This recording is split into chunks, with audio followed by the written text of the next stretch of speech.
السلام عليكم ورحمة الله وبركاته. بنكمل الحلقة الثانية من بداية الدجال، ذلك المخلوق العجيب اللي معظم المواقع بتتكلم عنه والعالم كله بينتظره، وهو اللي قلنا بيتحكم في العالم دلوقتي.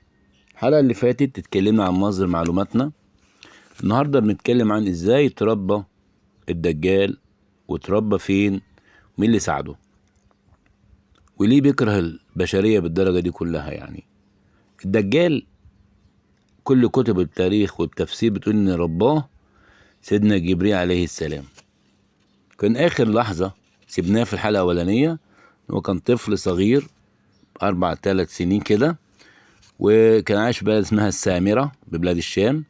وربنا عز وجل اراد انه ينتقم من اهل القرية ويسقط عليه عذابه، لان اهل القرية كانوا بيعبدوا العجل ولم يعبدوا رب العالمين. فربنا عز وجل لحكمة هو يعلمها، كما يقول الدجال في المخطوطة اللي هو كاتبها، قال ان هو شعر بان في ايدين حانية نورانية حملت هذا الطفل الصغير بكل معاني العطف والإحسان، حملته لأعلى بين السحاب. هو فوق في السحاب شاف الإيدين فيها قوة وجبروت، وفي نفس الوقت حنان وعطف على الطفل الصغير. بيقول هو لما بص من السحاب كده لقى قريته مدمرة، كأن سيدنا جبريل عليه السلام حملها وقلب القرية ونزل على عقاب ربنا. فضل الدجال أو الطفل الدجال الإيدين بتحمله، وشاف السماوات وشاف الكون لغاية ما سمع أصوات عجيبة، وشاف مخلوقات غريبة جدا، وشاف كل حاجة جميلة، وهو مش عارف هو فين. هو طفل صغير لغاية ما الإيدين الكبيرة النورانية نزلته في غار سقف خرساني أو سقف صخري. فقعد الطفل الصغير أيام وأيام في هذا السقف. بيقول إنه الإيدين الضخمة نزلته على الأرض في المغارة، وبدأ يتحسس بإيديه الصغيرة، وجد رمال ناعمة، وسمع أصوات عجيبة جميلة جدا بتردد له بعض الكلام، بعض المعلومات هو مش عارفها ومش فاهمها، لكن كل اللي عرفه وأدركه ساعتها أن هذه المعلومات وهذه البيانات أو المعرفة هتحتاجها بعدين. عاش أيام كان بيقول إن كنت بحس إن في إيدين ضخمة بتدفع بالطعام في فمي، زي ما قالوا إن الدجال تربية جبريل عليه السلام، سيدنا جبريل يعني. فتعجب من مين اللي بيأكله، هو مش شايف غير إيدين بس. مر مدة لغاية بدأ يدرك بقى في وعيه، شاف إن في رأس كلها شعر، دخل يتبص عليه في المغارة، وقال إن الجسم الغريب ده اللي هو عبارة عن شبه إنسان بس ضخم، بيتميز بضخامة الرأس وكثرة الشعر الناعم حول الرأس، وإن هو جسم عريض وطويل وله ذراعان طويلة وبيخرج منها صوابع. وكأن هذا المخلوق العجيب اللي دخل يشوف الطفل الصغير اللي في الغار بيكرهه. الواد بيقول أنا حسيت إن هذا المخلوق العجيب يكرهه. طبعا ده مش جبريل عليه السلام، ده حاجة تانية. فاتخض وصرخ الولد الطفل الصغير من ضخامة رأس المخلوق العجيب ده صرخة مكتومة، وبيوصفه بأنه كثيف الشعر، طويل الساقين، عريض الجسم، له ذراعين طويلتين، وهو عبارة عن كتلة من الشعر الناعم عديم اللون. هو لغاية دلوقتي ما عرفش مين ده. احنا قلنا عنوان الحلقة الجساسة تتكلم. مرت أيام على الطفل لغاية ما بدأ يحس بتحسن في صحته وحركات غريبة في معدته، وبدأ يحرك رجليه، وبدأ يحاول يقف على قدميه علشان يستكشف. لما وقف في الغار بص لقى الجسم النوراني اللي كان شايله في البداية واقف على باب الغار، بس المرة دي مديله ظهره، وتحرك الجسم النوراني خارج الغار وينظر إلى الطفل، وكأن الطفل فهم إن هو لازم يخرج من هذا العالم الصغير، وإنه خلاص عدى مرحلة البداية، علشان يخرج ويتعرف على الكون اللي بره. وبدأ الولد الطفل الصغير يخرج بره الغار، وأول مرة يشوف أشجار خضراء، حشائش، حيوانات جميلة عجيبة، طيور، بدأ يستكشف هذا العالم الغريب ويشوف هل الحيوانات دي بنظرتها إليه.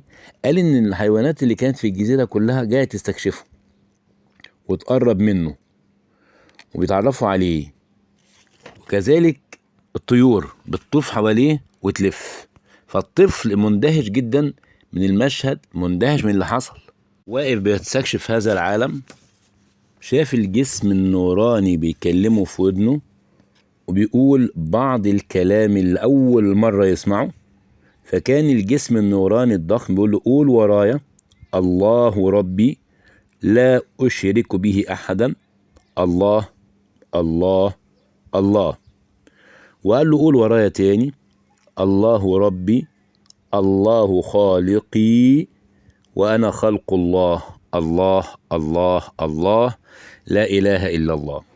وقال له يا ابن اليوم لا تكن ابن الغد، فكن دائما ابن اليوم. هو الطفل مش فاهم ايه اللي بيتقال له.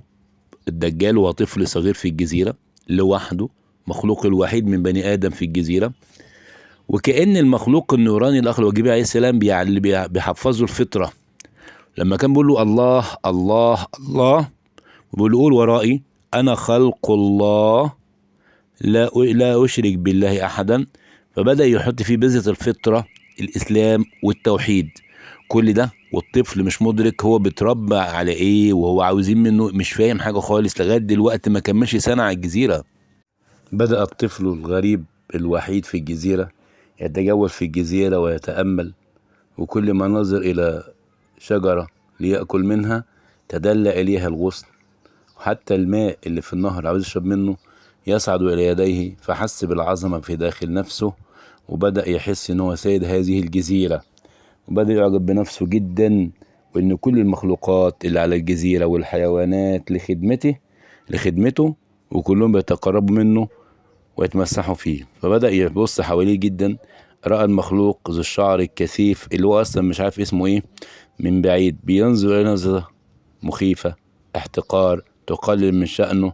فالتقت عينيه، عين الطفل، بعين المخلوق العجيب اللي يشبه الجمل أو يشبه الجساسة، يعني ناقة بس شعرها كثيف جدا.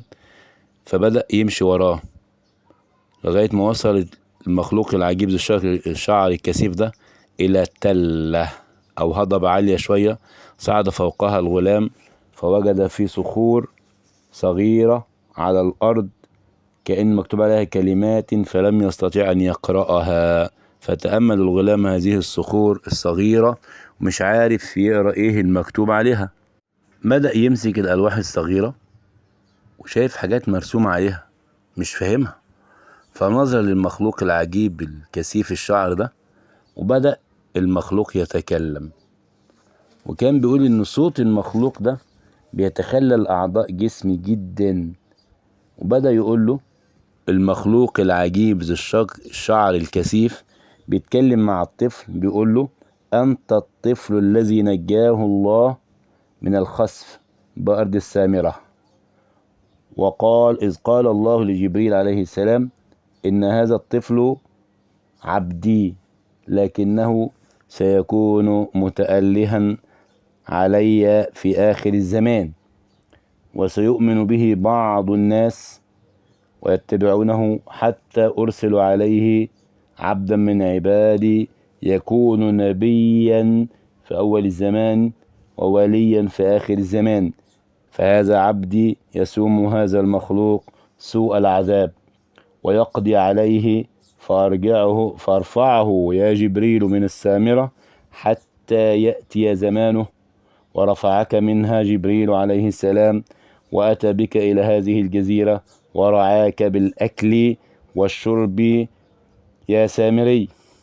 لا تخن عهد الله، فإن كان ابن آدم زرع الله في قلبه الإسلام والإيمان، فإياك أن تتأله على الله وتدعي الألوهية.